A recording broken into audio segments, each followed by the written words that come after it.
Welcome to jobs insider. आप सभी का एक बार फिर से स्वागत है हमारे ऑफिशियल यूट्यूब चैनल पर। दोस्तों, एमपी पुलिस कांस्टेबल एग्ज़ाम के सब्जेक्ट वाइज स्ट्रेटजी की श्रृंखला में हम यहां पर तीसरा वीडियो पब्लिश कर रहे हैं, जो कि साइंस सब्जेक्ट से रिलेटेड होगा। दोस्तों, मैथ्स और रीजनिंग का हम वीडियो पब्लिश कर चुके हैं, जिसका लिंक आपको डिस्क्रिप्शन में मिल जाएगा, वहां जाकर आप देख सकते हैं। साथ ही आप अपनी तैयारी को और भी अच्छे से बूस्ट कर सकते हैं। पूरी एमपी पुलिस एग्ज़ाम को हमने कवर करते हुए यहाँ पर कई सारे वीडियो पब्लिश किए हैं, जिनका हमें काफ़ी अच्छा यहाँ पर व्यू मिला है। तो दोस्तों, अगर आप चैनल पर नए हैं तो चैनल को सब्सक्राइब अवश्य कर लीजिएगा। ठीक है दोस्तों, देखते हैं साइंस सब्जेक्ट का क्या इम्पोर्टेंस है एमपी पुलिस कांस्टेबल एग्ज़ाम में, और इसमें किस किस तरीके से यहाँ पर कौन से टॉपिक पूछे जाएंगे जिसके आपका स्कोर काफ़ी अच्छा हो सकता है। तो बात करें दोस्तों साइंस सब्जेक्ट की, तो यह सिलेक्शन के लिए बेहद आवश्यक है और अच्छा स्कोर करना बेहद ज़रूरी है। न्यूमेरिकल प्रश्न इक्का दुक्का देखने को मिल सकते हैं यहाँ पर। दोस्तों, रेलवे जैसे भर भर के प्रश्न न्यूमेरिकल के दिखने को नहीं मिलेंगे, इसलिए यहाँ पर इन न्यूमेरिकल प्रश्न में ज़्यादा समय बर्बाद करने की आपको आवश्यकता नहीं है। अपने समय के महत्व को समझें, समय का पूरा ध्यान रखें, क्योंकि आपको नोटिफिकेशन के बाद 2 महीने का भी समय नहीं दिया गया है एग्ज़ाम में, और ना ही फॉर्म भरने की डेट को एक्सटेंड किया गया है आगे, चाहे सर्वर कितना भी डाउन रहा हो। यहाँ पर ऑफिशियल डाटा भी आ चुका है हमारे पास। 8,60,000 लोगों ने फॉर्म भरा है इस बार। काफ़ी कम कंपटीशन रहने वाला है दोस्तों। इससे ज़्यादा फॉर्म तो यहाँ पर फॉरेस्ट गार्ड के एग्ज़ाम में भरे गए थे 12 लाख प्लस, जबकि सीटें सिर्फ 2,000 थी, और यहाँ पर सीट्स आपके पास 7,000 प्लस हैं। यानी कि अपॉर्चुनिटी बहुत अच्छी है दोस्तों। अपनी तैयारी को बहुत अच्छे से करिएगा। इसके बाद कोई भी वैकेंसी एमपी में आपको देखने को नहीं मिलेगी। यह चुनावी वर्ष की अंतिम वैकेंसी है लगभग। इसके बाद आपको एमपीएसआई की परीक्षा ज़रूर देखने को मिल सकती है। तो दोस्तों, यहाँ पर 12 से 15 प्रश्न का वेटेज है इस एग्ज़ाम का। साइंस का 12 से 15 प्रश्न आपको देखने को मिल सकते हैं। पर्यावरण और वनस्पति विज्ञान के प्रश्नों पर विशेष ध्यान देने की आवश्यकता है, क्योंकि हमने देखा है अभी जेल प्रेरी और उसके पहले हमने टीचर के एग्ज़ाम से देख रहे हैं, जब से नए वेंडर जो नई एग्ज़ाम कंडक्टिंग एजेंसी है आपकी, वो पर्यावरण के जो टॉपिक है उन पर काफ़ी फोकस कर रही है। उन्होंने टेक्नोलॉजी से भी कई प्रश्न पूछे गए हैं, जैसे चंद्रयान के अंदर किस तरह के यहाँ पर वो लैंडर और रोवर हैं, उनका क्या क्या नाम है, इस तरीके से भी प्रश्न डीप में आपसे पूछे जा सकते हैं। तो इन चीज़ों पर विशेष थोड़ा ध्यान रखें। टॉपिक के कॉन्सेप्ट पढ़कर अवश्य जाए, घुमा फिरा कर प्रश्न पूछे जा सकते हैं। यानी कि ऐसा नहीं है कि आपका चंद्रमा पर जाने पर कितना वजन कम या ज़्यादा होगा इस तरीके से सीधा पूछेगा, बल्कि यह भी पूछ सकता है कि आपका वजन पृथ्वी पर 100 किलोग्राम है, तो चंद्रमा पर जाने के बाद आपका वजन कितने किलोग्राम हो जाएगा। तो इसमें आप जो 1/6 या 1/10 वाले जो कॉन्सेप्ट रखते हैं उनको पूरी तरीके से क्लियर रखें, तो ही आप इस तरह के प्रश्न बना पाएंगे। इन चीज़ों का थोड़ा ध्यान रखें। और कांस्टेबल, आबकारी आरक्षक, पटवारी, फॉरेस्ट गार्ड के जो प्रश्न हैं पिछले, उनको कंठस्थ कर लें एकदम, या आपकी भाषा में कहे तो रट्टा मार लें। निश्चित रूप से यहाँ पर आपका स्कोर बढ़ेगा ही बढ़ेगा, क्योंकि दोस्तों एग्ज़ाम कंडक्टिंग एजेंसी है वही एक ही है, एड्यूटेक करके वही कंपनी एग्ज़ाम ले रही है। तो सीधी सी बात है, यहाँ पर प्रश्न रिपीट होना ही होना है।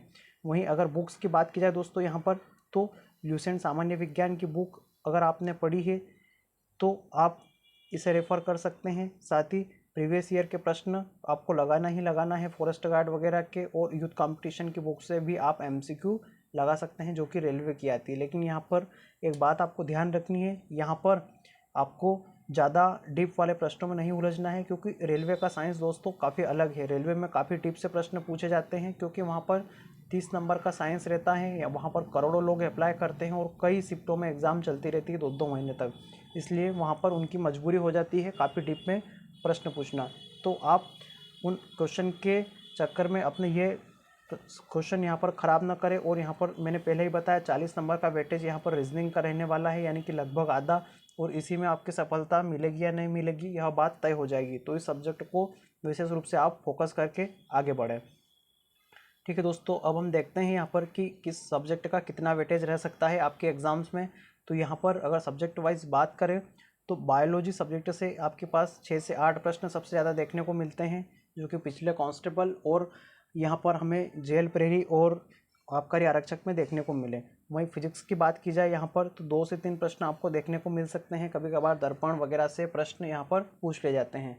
केमिस्ट्री में अगर बात करें तो 4 से 6 प्रश्न होते ही होते हैं। उसमें एक सबसे महत्वपूर्ण है पीरियोडिक टेबल, जहाँ से प्रश्न पूछे जाते हैं। उसके बाद में यहाँ पर धातुओं या तत्व वगैरह के जो रासायनिक नाम वगैरह हैं उनसे रिलेटेड प्रश्न पूछे जाते हैं। वहीं इन्वायरमेंट एक हॉट टॉपिक बन के आया है साइंस में। नई कंपनी जब से एग्ज़ाम ले रही है एमपी में, तब से यहाँ पर 3 से 4 प्रश्न पूछे जाते हैं। ठीक है दोस्तों, यहाँ पर अब हम देखते हैं सब्जेक्ट वाइज की कौन कौन से टॉपिक आपके लिए इम्पोर्टेंट है। तो दोस्तों बायोलॉजी की अगर बात की जाए यहाँ पर, तो यहाँ पर रिप्रोडक्शन, क्लासिफिकेशन यानी कि वर्गीकरण, cell and tissue, blood and circulatory system, brain and nervous system, मस्तिष्क वाला टॉपिक जो ग्रंथि और हार्मोन्स वाला है, बीमारी डिजीज़, न्यूट्रिशन जो पोषक तत्व है, डाइजेशन पाचन, स्केलेटन सिस्टम, कंकाल तंत्र और बॉटनी वनस्पति विज्ञान, ये सब टॉपिक आपके लिए महत्वपूर्ण होने वाले हैं। टॉपिक तो और भी बहुत सारे हैं दोस्तों, लेकिन समय के अभाव को देखते हुए इन टॉपिक को आपको एटलीस्ट कवर करके जाना ही जाना है। वहीं वनस्पति विज्ञान में थोड़ा विशेष आपको ध्यान देने की आवश्यकता है।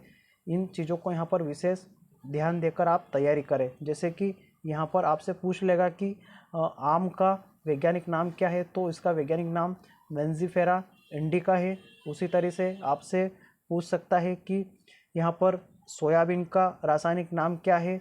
तो इस तरीके से आपको यहाँ पर इन चीज़ों को तैयार करते हुए आगे बढ़ना है। कौन सी फसल क्या है, जैसे आपसे पूछ लेगा कि गाजर क्या है, तना है, जड़ है, इस तरीके से आपको प्रश्न पूछेगा बॉटनी में।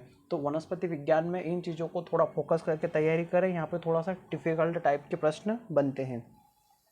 वहीं बात करें दोस्तों फिजिक्स सब्जेक्ट की, तो यहाँ पर आपको लाइट यानी प्रकाश, साउंड, थर्मोडाइनमिक्स यानी ऊष्मागतिकी, motion, work power and energy, gravitation, satellite, atom, electricity, matter और यूनिट एंड डायमेंशन आदि से यहाँ आपको प्रश्न देखने को मिलते हैं। तो फिजिक्स में यहाँ पर आपको 2 से 3 ही प्रश्न की प्रोबेबिलिटी बनती है। उसमें से भी आपको ग्रेविटेशन वगैरह के प्रश्न पूछे जा सकते हैं, गुरुत्वाकर्षण से संबंधित। वहीं यहाँ पर आपको जो बेसिक प्रश्न बनते हैं वर्क पावर एनर्जी से, यहाँ पर ज़्यादा प्रश्न पूछे जाते हैं।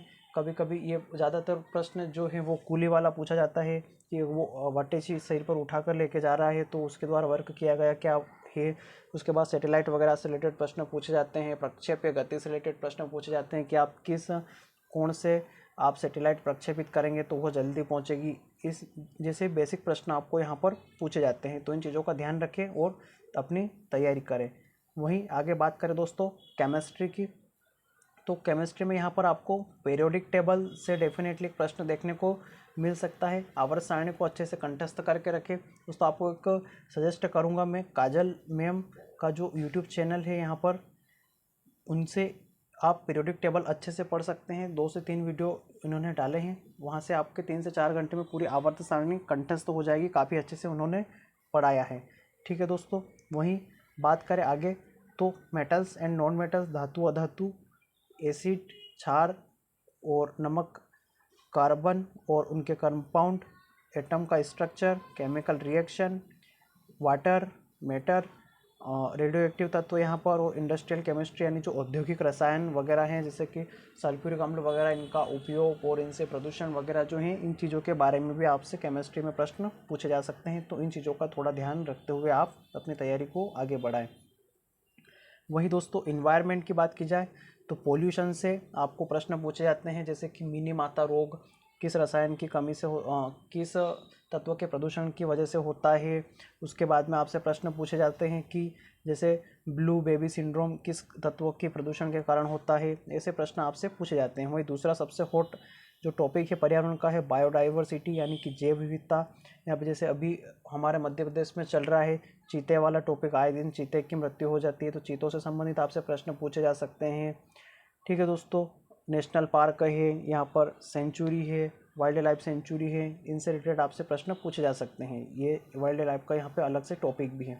पारिस्थितिकी से संबंधित प्रश्न आपसे पूछे जाते हैं। ओजोन लेयर से संबंधित प्रश्न पूछे जा सकते हैं। ओजोन का सूत्र क्या होता है, O3 होता है, इस तरीके से प्रश्न आपसे पूछे जाते हैं। वहीं पर्यावरण और से संबंधित जितने भी अधिनियम हैं, जैसे कि यहाँ पर जैव विविधता अधिनियम कब आया था, पर्यावरण संरक्षण अधिनियम कब आया था, इस तरीके से अधिनियम से संबंधित प्रश्न भी आपसे पूछे जा सकते हैं। किसे छाता विधान बोलते हैं, उसमें आपको पर्यावरण संरक्षण अधिनियम को छाता विधान भी बोला जाता है। इस तरीके से प्रश्न पूछे जा सकते हैं। वहीं देश भर में आपदाओं की स्थिति कहीं ना कहीं हमेशा बनी रहती है, तो आपदा से रिलेटेड यानी डिजास्टर मैनेजमेंट से संबंधित प्रश्न भी आपसे पूछे जा सकते हैं। तो दोस्तों, इन सभी चीज़ों को, इन टॉपिक को ध्यान में रखते हुए अपनी तैयारी कीजिए।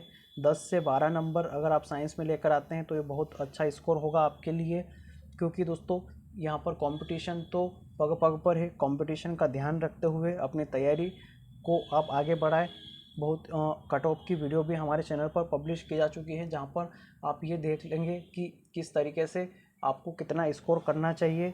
आप उसके नियर बाय अंदाज लगाकर अपनी तैयारी करते रहिए, अपनी तैयारी को बूस्टअप देते रहिए। और किसी भी तरह की समस्या है तो आप हमें कमेंट बॉक्स में पूछ सकते हैं। आप हमारे टेलीग्राम और व्हाट्सएप ग्रुप से अवश्य जुड़िएगा, जहां पर आपको सारी चीज़ें इमीडिएट अपडेट मिलती रहेगी, जिसका लिंक आपको डिस्क्रिप्शन में मिल जाएगा।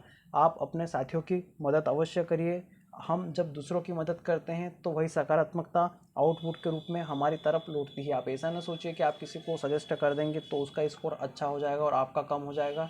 दोस्तों, प्रतियोगिता के इस दौर में मदद करने से भी हम बहुत सारी चीज़ें हमें सीखने को मिलती हैं। आप अपने दोस्तों के साथ वीडियो को शेयर अवश्य करिएगा और हमारा सपोर्ट करिएगा, चैनल को सब्सक्राइब अवश्य करिएगा। वीडियो को यहाँ तक देखने के लिए धन्यवाद।